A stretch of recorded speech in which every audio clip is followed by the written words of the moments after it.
तो चलिए इस वीडियो में बात करते हैं इफ़ एल्स की। तो इफ़ एल्स कंडीशंस होती हैं। इन कंडीशंस के आधार पे हम लोग अपने कोड को एग्जीक्यूट कराते हैं। अभी तक जितना भी कोड हम लोग एग्जीक्यूट कराते थे तो वो बिना किसी कंडीशन के आधार पे एग्जीक्यूट कराते थे, लेकिन अब हम चाहते हैं कि हमारा जो कोड है वो किसी कंडीशन के आधार पे ही एग्जीक्यूट होना चाहिए। ये कंडीशन या फिर ट्रू हो सकती है या फिर फॉल्स हो सकती है।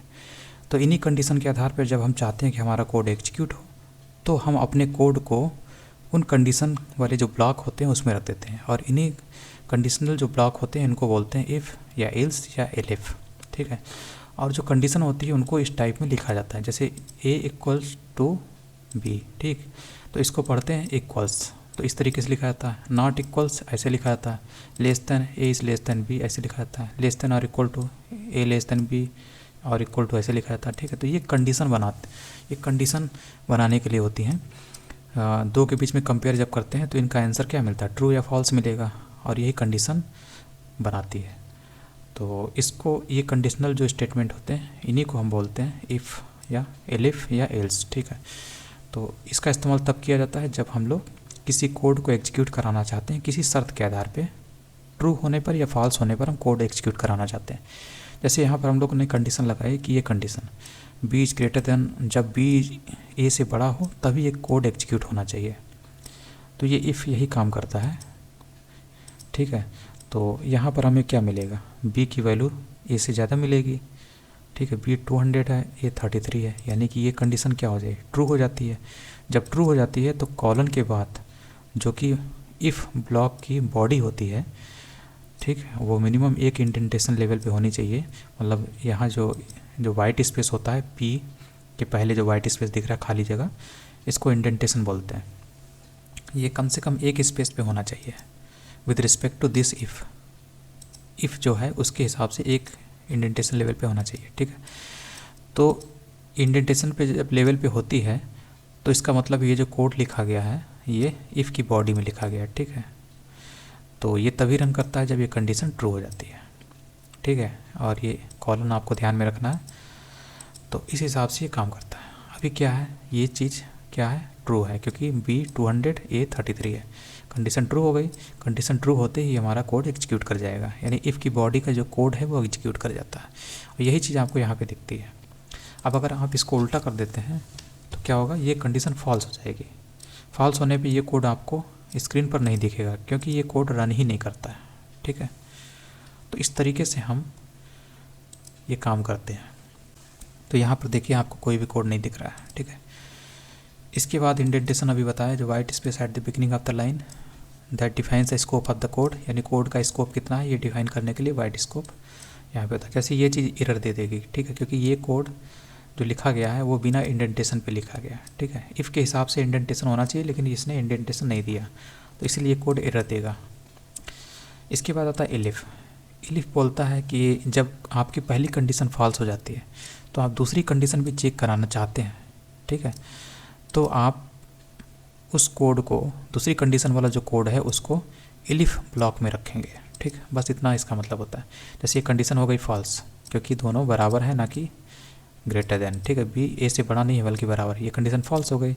इसका मतलब है इस इफ़ ब्लॉक का जो कोड है, यानी कॉलन के बाद जो इंडेंटेशन पे लिखा हुआ है, इंडेंटेशन लेवल पे जो कोड लिखा हुआ है, यानी कि ये कोड इसी इफ़ ब्लॉक का है, ये कोड रन नहीं करेगा क्योंकि ये चीज़ फॉल्स हो गई है। तो अब कंट्रोल यहाँ पर आएगा और उसके बाद इस कंडीशन को टेस्ट करेगा। तो ये कंडीशन उसको ट्रू मिल जाती है क्योंकि 33 दोनों बराबर। तो क्या होगा, एलिफ का जो एलिफ कोड है, एलिफ का जो ब्लॉक है, ठीक है, यानी कॉलन के बाद जो एक इंडेंटेशन लेवल पे है ये जो कोड ये रन कर जाएगा क्योंकि ये एलिफ ब्लॉक के अंदर है, यानी एलिफ ब्लॉक का जो कोड है ये रन कर जाता है क्योंकि ये कंडीशन ट्रू हो गई। ठीक है, तो इस तरीके से आप काम कर सकते हैं। ठीक, जब आप देखते हैं कि ये कंडीशन, अब मान लीजिए हम इसको भी ग्रेटर देन कर दें। ठीक है, तो अब क्या हो, दोनों कंडीशन हमारी फॉल्स हो गई, ये भी हो गई ये भी फॉल्स हो गई, तो हमारे यहाँ पर कोई आउटपुट आएगा नहीं, आएगा यहाँ पर। ठीक है, तो ऐसी कंडीशन में आप चाहते हैं कि हमारे जितने भी आउटपुट हैं, जितने भी हमारी कंडीशन है वो सब फॉल्स हो जाती हैं। ठीक है, लेकिन इसके बावजूद एक ना एक कोड रन करना चाहिए क्योंकि आप स्क्रीन को ब्लैंक नहीं रखना चाहते। ठीक है, तो ऐसे केस में आप अपना कोड जो होता है उसको आप इल्स ब्लॉक में डाल दीजिए। ठीक, इसको बोलते हैं एल्स ब्लॉक में। इसमें इसी को कॉपी कर लेते हैं, इंडेंटेशन ले लिया और इसको यहाँ पे डाल दिया, ठीक है। अब क्या होगा, ये भी फॉल्स हो गया, ये भी फॉल्स हो गया, तो अल्टीमेटली एल्स ब्लॉक का जो कोड है वो चलेगा ही, ठीक है। इसको थोड़ा सा चेंज कर देते हैं, तो ये वाला कोड आपका आप रन कर जाएगा, ठीक है, क्योंकि ऊपर से जितने भी हैं सब फॉल्स हो जाएं तो लास्ट में एल्स ब्लॉक चलता ही है, ठीक है। इसलिए आप एल्स का इस्तेमाल करते हैं, ठीक। ये कोड चल गया, इस तरीके से होता है। तो एलिफ जो होता है वो कंडीशन टेस्ट करने के लिए होता है। आप तीसरी कंडीशन भी एलिफ में दे दीजिए, चौथी भी दे दीजिए, जब तक आपको लगता है कि कोई ना कोई कंडीशन हमारी ट्रू हो जाए। भले हो ना, वो बात अलग है, लेकिन आप टेस्ट करने के लिए कंडीशन देते जा सकते हैं, ठीक। सबको एलिफ में डाल दीजिए। जैसे आपको एक दिख रहा है ना, इसके अलावा एक और आप एलिफ ले सकते हैं, तो कोई दिक्कत नहीं है, ठीक। एलिफ एक और ले लीजिए कंडीशन यहाँ पर, और यहाँ पे ले लीजिए, ठीक। ऐसे करके कितनी भी आप कंडीशन ले सकते हैं अगर आपको लगता है, ठीक है। ये भी आ गया, ठीक। और यहाँ पर वेरिएबल अलग अलग ले लीजिए, ठीक। इसका कंपेयर जो है, ए का कंपेयर थोड़ा सा गैप कर दें, ए का कंपेयर, जैसे इसको हमें फॉल्स कराना है, ठीक है। इसको फॉल्स करा देते हैं, ये भी फॉल्स है, ये भी फॉल्स है, और इसको ट्रू करा देते हैं, ठीक है। तो ए इज ग्रेटर देन सी कर देते हैं, ठीक है। अब क्या होगा, देखिए ये फॉल्स हो गया, ये फॉल्स हो गया, ठीक है, लेकिन ये ट्रू हो गया। तो अब कौन सा कोड रन करेगा, ये करेगा रन, ठीक है। ये कोड, इसका जो एलिफ ब्लॉक का जो ये कोड है, इसको थोड़ा सा नीचे करते हैं। ये जो एलिफ ब्लॉक में ये कोड लिखा है ना, ये रन कर जाएगा। यहाँ पे सी लिख देते हैं, आर नॉट इक्वल, ठीक है, ये लिख देते हैं ताकि पता चले कि कौन सा ब्लॉक एग्जीक्यूट किया है। तो अब क्या होगा, ये एग्जीक्यूट, ये ट्रू हो गया क्योंकि ए जो है वो 33 है और बी कितना है, सी कितना है, 20 है, यानी कि ये ट्रू हो गया। ये ट्रू हो गया तो ये वाला जो एलिफ का ब्लॉक का जो कोड है ये रन कर जाएगा। ये रन करेगा तो नीचे का कोई भी रन नहीं करेगा, ठीक। क्योंकि एलिफ में अगर एक भी चल जाता है, जैसे इफ़ ही चल जाता, इफ़ चल जाता तो ये कोई भी रन नहीं करता, ठीक। इसी तरीके से अगर कोई एक एलिफ भी चल गया, ठीक है, ऊपर से टेस्ट होते हुए आया तो ये तो दोनों फॉल्स हो गए, लेकिन यहाँ पर जब कंट्रोल आया इसकी वजह से ये ट्रू हो जाता है, ठीक है। ये ट्रू हो जाता है तो ये कोड रन कर जाएगा। तो रन करने के बाद ये अब टेस्ट नहीं होंगे, इनको टेस्ट नहीं किया जाएगा, ठीक। रन करने की तो बात ही दूर, इनको टेस्ट ही नहीं किया जाएगा क्योंकि ये रन कर गया, ठीक। अब आपको यहाँ पर आउटपुट मिलेगा ये वाला, तो ये चीज़ आपको याद रखनी है, ठीक है। A and c are not equal, यही चीज़ आपको मिल रही है, ठीक। कितने भी आपके कोड लिखे होंगे, इनमें से अगर एक भी चल गया तो बाकी का रन नहीं करता है। अब इनमें से एक भी नहीं चलेगा तो लास्ट में बाय डिफ़ॉल्ट इल्स चलता है, ठीक है। और इनमें से एक भी चला या फिर ये चल गया तो इनमें से कोई भी नहीं चलेगा, या फिर ये चल गया तो इनमें से ऊपर वाले तो चले ही नहीं क्योंकि ये तो टेस्ट हो चुके हैं, तो इसके ये ट्रू होने के बाद ये नहीं चलेगा, ठीक है। या फिर ऊपर से तीनों टेस्ट हुए, तीनों फॉल्स हो गए और ये ट्रू हो गया, ठीक है, तो ये चल जाएगा, ये नहीं चलेगा, ये टेस्ट ही नहीं होगा, ठीक। अगर मान लीजिए ऊपर से कंट्रोल आया, ये टेस्ट किया और ये ट्रू हो गया, ये ट्रू हो गया तो ये वाला कोड चल जाएगा, ठीक। तो उसके बाद ये तीनों टेस्ट ही नहीं होंगे। इस हिसाब से ये काम करता है। हाँ, तो ये चीज़ आपको ध्यान में रखनी है। और इसके बाद एल्स में भी वही चीज़ दी हुई है, और ये एल्स इफ का एग्जाम्पल वही चीज़ है। शॉर्ट हैंड, ये शॉर्ट तरीका है, एक ही लाइन में अगर आपका सिंगल इनपुट है तो एक लाइन में आप लिख सकते हैं, जैसे if as greater than b, अगर ये ट्रू होता है तो इस कॉलन के बाद जो कोड है वो रन कर जाएगा, ठीक है। तो 233 से बड़ा है, कंडीशन ट्रू है, तो इसलिए ये कोड कॉलन के बाद जो कोड लिखा है ये रन कर जाएगा। ओवरऑल एक लाइन में लिखने की बात कर रहा है। अगर आपका ये कोड काफ़ी छोटा है जो कि एक लाइन में लिखा जा सकता है, तो आप इसको एक लाइन में लिख सकते हैं इफ़ कोई भी एरर नहीं देता है। नॉर्मली ये ऐसे लिखा जाता है, ठीक है, ऐसे लिखा जाता है इंडेंटेशन लेवल पे, ठीक है। लेकिन आप इसको एक लाइन में लिख सकते हैं क्योंकि ये सिंगल लाइन है, ठीक है। अभी भी आपको वही आउटपुट आ रहा है, ठीक। उसके बाद आता है इफ़ है, इफ़ को एक लाइन में आप लिख सकते हैं अगर आपका स्टेटमेंट छोटा है। इसी तरीके से इल्स भी, इफ़ इल्स भी आप एक लाइन में लिख सकते हैं अगर आपका स्टेटमेंट छोटा है। जैसे ये रन करेगा अगर ये चीज़ ट्रू होती है, ठीक है। तो ये देखिए ये तो फॉल्स हो गई, इसलिए फॉल्स से क्या होता है, इल्स के बाद जो कोड पड़ा होता है ये रन करता है। इस चीज़ को आप ध्यान में रखिएगा, इस तरीके से हम लिख सकते हैं, ठीक। अगर आपका कोड छोटा होता है, ठीक, ये रन करेगा अगर ये ट्रू हुआ, अगर ये फॉल्स हो गया तो क्या रन करेगा, इल्स के बाद का जो कोड है। ये फॉल्स हो रहा है इसलिए इल्स के बाद का कोड यानी बी आपको यहाँ दिख रहा है। तो इस तरीके से ये होता है। इसके बाद आता है one line if else statement with 3 conditions. तो इसमें क्या होता है, यहाँ पर आपको इस टाइप में अगर कोई दिखाई दे तो सबसे पहले आपको आना है यहाँ पर, ठीक है।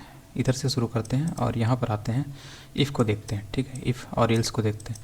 तो यहाँ पर ये बोल रहा है कि if a is greater than b, तो ये कंडीशन हो गई ट्रू।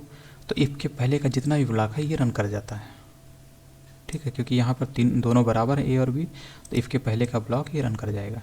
ये रन करेगा तो सबसे पहले यहाँ पे ये वाला यहाँ पर कंट्रोल आएगा और चेक करेगा कि if a is greater than b, क्या ए की वैल्यू बी से ज़्यादा है, तो ये कंडीशन हो जाती है फॉल्स हो जाती है। तो उसके बाद एल्स के बाद का जो कोड है यानी ये आपका रन कर जाता है, यानी कि ओवरऑल आपका आउटपुट केवल ये इक्वलिटी साइन ही यहाँ पर दिखाई देगा, ठीक।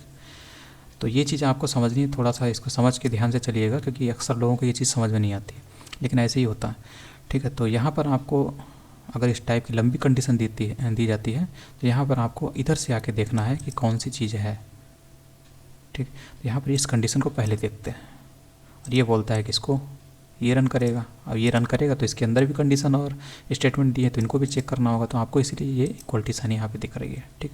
अब अगर सोचिए, अगर ये आप ऐसे कर दीजिए, ठीक, ऐसे कर दीजिए, तो ये कंडीशन क्या हो जाएगी, फॉल्स हो जाएगी, यानी कि ये तो रन करेगा ही नहीं। अब क्या रन करेगा, एल्स के बाद का जो स्टेटमेंट है ये वाला, यानी आपका आउटपुट यहाँ पर अब बी आएगा, ठीक।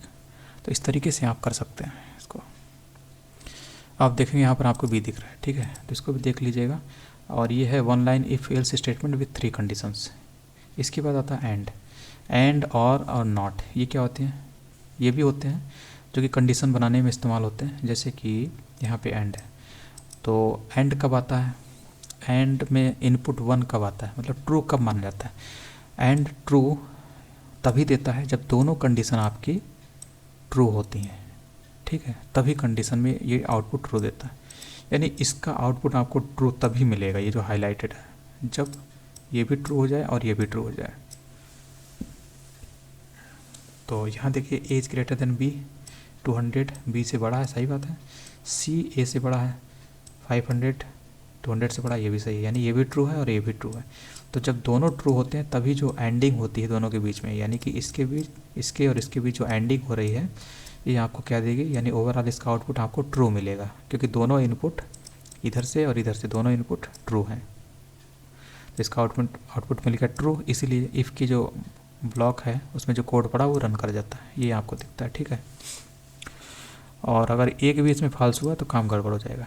इसी तरीके से यहाँ पे और का इस्तेमाल कर सकते हैं आप, ठीक। और कीवर्ड क्या काम करता है, ये आपको और जो है इसका तभी, इस हाईलाइटेड पोर्शन का तभी आपको वैल्यू ट्रू मिलेगा या 1 मिलेगा जब इसमें से कम एक, यानी या फिर ये कोई भी एक जो है कम से कम एक ट्रू हो जाए, ठीक। तो अभी तो दोनों ट्रू है, तो अभी तो आपको 1 मिलेगा, अभी मतलब आपको ये ट्रू ही मिलेगा, ट्रू मिलेगा तो ये कोड रन करेगा, ठीक। लेकिन मान लीजिए इसमें आप इसको उल्टा कर दीजिए, ठीक, तो क्या होगा, सी ए से छोटा तो है नहीं, ठीक, तो ये फॉल्स हो जाएगा, ये ट्रू हो जाएगा, तब भी आपको यहाँ पर यही कोड मिलेगा, ठीक। क्योंकि और क्या होता है ना, और में फॉल्स तभी आता है जब आपके दोनों फॉल्स हो जाते हैं। इसको भी फॉल्स कर देते हैं। अब देखिए ये फॉल्स हो गया, एज लेस देन बी, और ये भी फॉल्स हो गया। अब आपका ये कोड रन नहीं करेगा, क्योंकि ये पूरी कंडीशन फॉल्स हो गई, क्योंकि और जो है तभी फॉल्स देता है जब इसके दोनों आउटपुट में फॉल्स आ जाए, यानी कि 0 आ जाए, फॉल्स आ जाए, तब आर जो है आउटपुट 0 देता है, यानी फॉल्स देगा। ये जो हाईलाइटेड है फॉल्स हो गई, कंडीशन फॉल्स हो गई, ये कोड एग्जीक्यूट नहीं करेगा, यानी कि अब आपको यहाँ पर कोई आउटपुट नहीं दिखाई देगा, ठीक है। इसके बाद और भी वही दिया हुआ है, और इसमें चेक करने के लिए नेस्टेड इफ़ का मतलब है एक इफ़ के अंदर दूसरी इफ़ शामिल है, तो उसको आप कैसे कर सकते हैं। तो इसमें वैसे ही है, इसमें कुछ है नहीं। जैसे आपने यहाँ पर एक कंडीशन चेक की, x is greater than, x की वैल्यू है 41, यहाँ पर आपने चेक की एक्स इज ग्रेटर दैन 10, तो हाँ ये सही है, 41 10 से बड़ा होता है, यानी कि कंट्रोल इसके अंदर आएगा और इसको एग्जीक्यूट करेगा।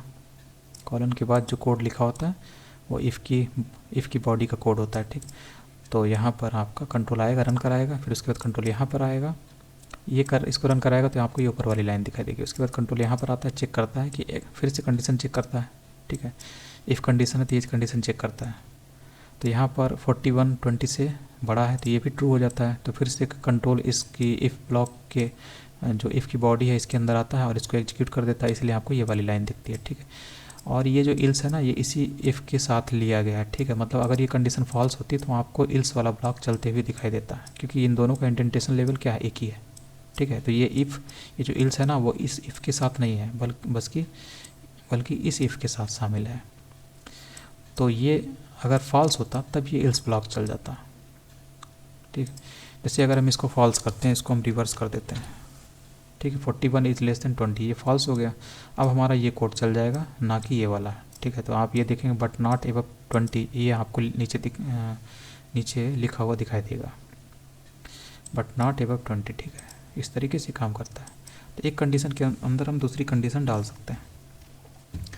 उसके बाद पास स्टेटमेंट है। पास स्टेटमेंट का मतलब है कि आपका जो ये ब्लॉक ऑफ कोड है, ठीक है, ये नॉर्मली अगर इसके अंदर आपने कोई कोड नहीं लिखा, मतलब ये इफ़ ब्लॉक है, इस इफ़ ब्लॉक के अंदर कॉलन के बाद आपने कोई कोड नहीं लिखा तो ये एरर दे देगा। तो एरर ना दे ऐसे केस में हम पास कीवर्ड का इस्तेमाल करते हैं, ठीक है। इसलिए आपको यहाँ पर कोई एरर नहीं दिख रही है। तो इम्पॉर्टेंट है ये पास कीवर्ड, हम अक्सर इस्तेमाल करते हैं ऐसी जगहों पर टेस्ट करने के लिए जहाँ पर हम बिना कोड लिखे ही हम देखना चाहते हैं, तो वहाँ पर हम पास कीवर्ड लिख देते हैं। तो बस इतना ही है, आगे देखते हैं अगले वीडियो।